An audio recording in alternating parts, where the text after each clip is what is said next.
हर हर महादेव। जय शिव शक्ति। सप्तष्टि के प्रयोग अनेक बार अनेक तरह की बात का स्पष्टीकरण दिनकर देने के बाद भी कुछ भाग्यवादी ऐसे मिल जाते हैं जो भीतर से उत्तेजित कर देते हैं। उत्तेजित इसलिए कि भाग्यवाद के सिद्धांत को पूरी तरह समझे बिना वह एक प्रतिबद्धता प्रमाणित करते हैं, अकर्म नहीं कांड करते हैं। वाद को समझाने वाला भाग्य को स्वीकार नहीं करेगा, पर केवल भाग्य को ही सर्वस्व मानने वाला कर्म के यथार्थ को नहीं समझता, यह निश्चित है। इसमें कोई संशय नहीं कि देश श्रृंखला के कर्म से मनुष्य के रूप में जो रचना है वह संपूर्ण है, समर्थ है और स्वतंत्र भी है। मनुष्य तक जितने देह हैं वह सब बद्ध हैं। उतना ही शारीरिक स्तर पर भी और बौद्धिक स्तर पर भी जितनी बुद्धि विकसित है उतना ही देह परिमार्जित है। दुख तब होता है जब हम भाग्य की पूजा करते हुए प्रकृति का अपमान करते हैं। अपमान इस तरह की यह उन्नत दे देकर प्रकृति ने हमें कर्म करने की स्वतंत्रता दे दी है और हम उस स्वतंत्र का पता का उपयोग न करके भाग्य के अधीन समझ बैठते हैं।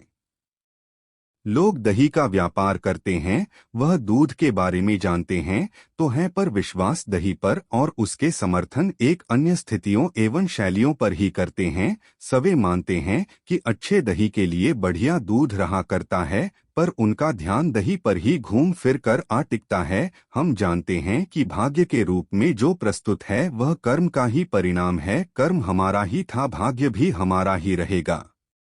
भाग्यवादी भाग्य को अपरिहार्य मानते हैं, पर केवल भाग्य की परीक्षा करने को भी अनावश्यक भी कहते हैं कि उनकी दृढ़ धारणा है कि भाग्य को बदला नहीं जा सकता। कृष्ण भगवान अपना निर्णय सुनाते हैं कि शुभ अथवा अशुभ रूप से में जो कर्म हम कर चुके हैं उसका फल हमें भोगना ही होगा। यह प्राकृतिक आवश्यक व्यवस्था है, इससे अस्वीकार या असहमति नहीं है, पर कर्म का बल भी एक प्राकृतिक व्यवस्था है।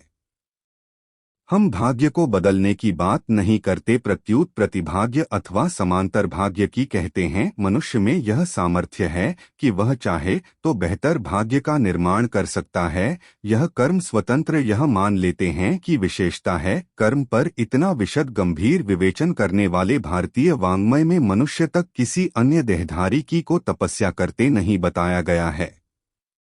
इसका कारण यह नहीं है कि सारा कर्म शास्त्र एवं साधन मार्ग मनुष्य की ही गवेषणा है, बल्कि इसलिए है कि अन्य देही की रचना एवं रचना अनुसार बुद्धि का विकास होता है और उस स्तर पर जीव के कर्म को समझ पाता है, ने कर्म को करने में स्वाधीन रहता है।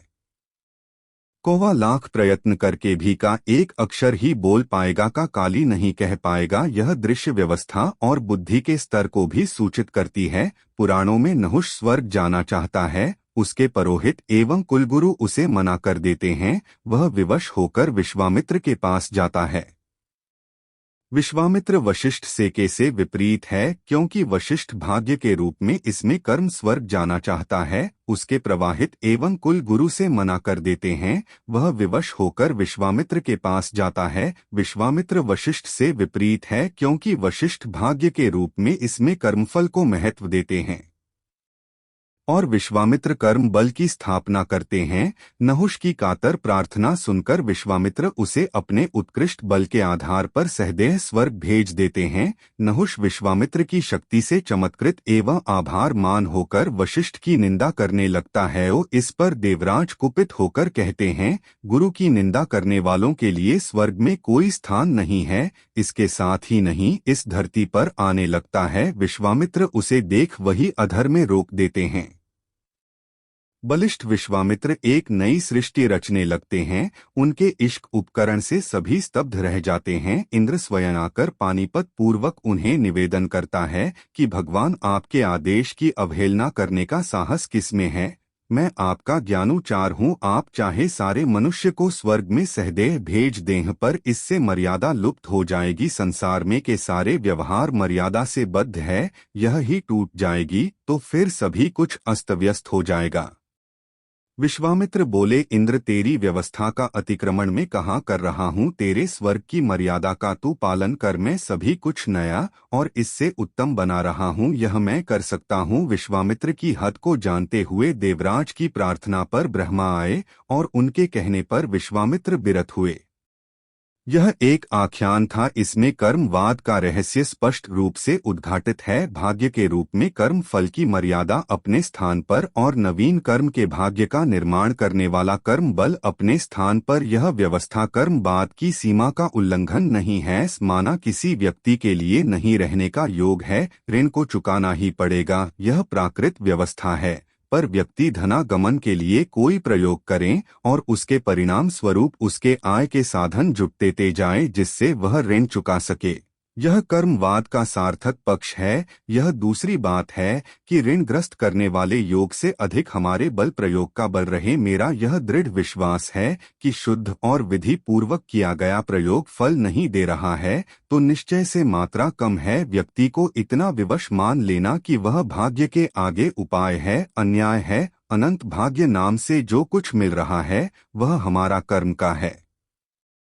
भाग्य के विधाता हम हैं तो दूसरे भारतीय का निर्माण भी हम कर सकते हैं। यह विश्वास हमारे बल को उद्दीप्त करता रहे और अन्यथा यह सारा उपचार शास्त्र असत्य हो जाएगा। कर्म वंशवाद का सिद्धांत अधूरा रह जाएगा। न्यू शास्त्रों ने काम में प्रयोग करने से मना किया है, अपर साथ ही विषमताओं से मुक्त होने के लिए विधि भी बताई है और प्रयोग भी बताए हैं। वास्तविकता यह है कि व्यक्ति काम न करत होकर कोई प्रयोग करता है और प्रयोजन पूर्ण होने पर उसे भूल जाता है। यह स्वार्थ वृत्ति हुई, अथच सपन साधना वैसे ही साधना के स्तर को निम्न कर देती है। यह व्यवहार काम में कर्म के निषेध के मूल में रहा है। प्रयोजन के अधिष्ठाता देवता का विधिवत अर्चन करके सम्मान पूर्वक विसर्जन करने पर कोई दोष नहीं है। ऐसा नहीं होना चाहिए कि हमारा प्रयोजन को प्रयोग पूर्ण होने से पहले ही सिद्ध हो गया है और हम उस प्रयोग को वहीं छोड़ दें। वीडियो